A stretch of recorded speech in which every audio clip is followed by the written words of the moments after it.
D'abord, les audiences qu'ont regardé les Français hier soir. Ils ont regardé Koh-Lanta cette semaine encore, au-dessus des 4 millions à nouveau, 4 150 000 téléspectateurs devant TF1 hier soir, 22,1% de part d'audience. Deuxième, France 2 avec son émission Notaires Inconnus qui emmenait Amir dans le Jura. Un bon score pour l'émission, 3 220 000 téléspectateurs. C'est comme la dernière émission en 2021, mais la part d'audience est excellente, 15,3% de part d'audience. C'est un record pour l'émission depuis que Raphaël de Casabianca l'a reprise. Et puis troisième, M6 avec le film La Reine des Neiges, 1 700 000 téléspectateurs, beaucoup moins que lors des deux précédentes diffusions en 2019. Ça s'était envolé à plus de 3 millions et 2016 plus de 6, 8,1% de part d'audience. Culture Média. Et un petit merci de ne pas avoir repassé la chanson de La Reine des Neiges. Non, je vous l'épargne. Merci beaucoup. On va continuer de parler des audiences télé, car les audiences du mois d'octobre sont tombées hier. Quels principaux enseignements peut-on en tirer, Louise ? Alors, si on regarde le classement des chaînes, c'est TF1 qui est toujours la plus regardée de France. Sa part d'audience progresse, tout comme celle de France 2, qui est deuxième. M6 arrive ensuite, en légère baisse par rapport à l'an dernier. Si on regarde maintenant le classement des groupes, c'est France Télévisions qui est toujours premier, mais en baisse, suivi de près par le groupe de TF1 qui progresse encore. Le groupe M6 recule très légèrement sur un an, mais progresse sur un mois. Canal+, en progrès également sur un an, notamment grâce aux bonnes performances de la chaîne C8.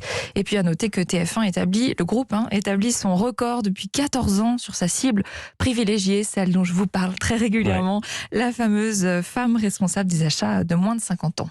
Et bien on en parle de plus en plus justement à cause de la présidentielle qui se profile. Que se passe-t-il du côté des chaînes d'information ? Alors BFM TV reste leader mais en baisse. Elle voit donc CNews se rapprocher. Entre les deux chaînes, c'est d'ailleurs le plus faible écart historique enregistré. LCI et France Info, elles sont relativement stables par rapport à l'an dernier.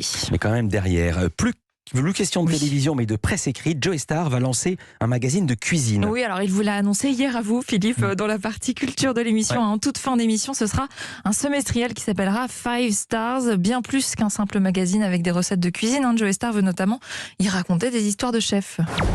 Un peu mon monde à moi de la cuisine, quoi.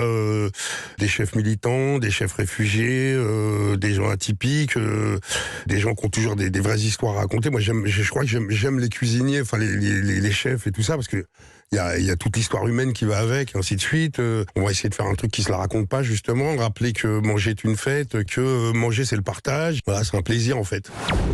Avec entre autres une rubrique Montre-moi ton frigo, je te dirai qui tu es, qui vantera les mérites de se faire à manger soi-même avec quelques ingrédients de base. Magazine qui sera donc publié 2 fois par an. Et grosse concurrence avec le magazine de Laurent Mariotte qui sera bientôt, qui va sortir, qui sera notre invité demain. Les petits plats de Laurent Mariotte. On continue. Je suis sûre que ce sera 2 styles très différents. Il y aura de la place pour les deux. Chacun son frigo.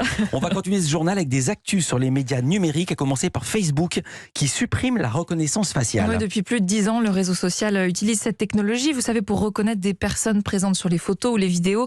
Quand vous postez, c'est une photo, une vidéo justement. Cette fonction ne sera bientôt plus disponible. Facebook a annoncé aussi supprimer toutes les données de reconnaissance faciale accumulées depuis 2010. Un vrai progrès. Ça représente des milliards d'utilisateurs.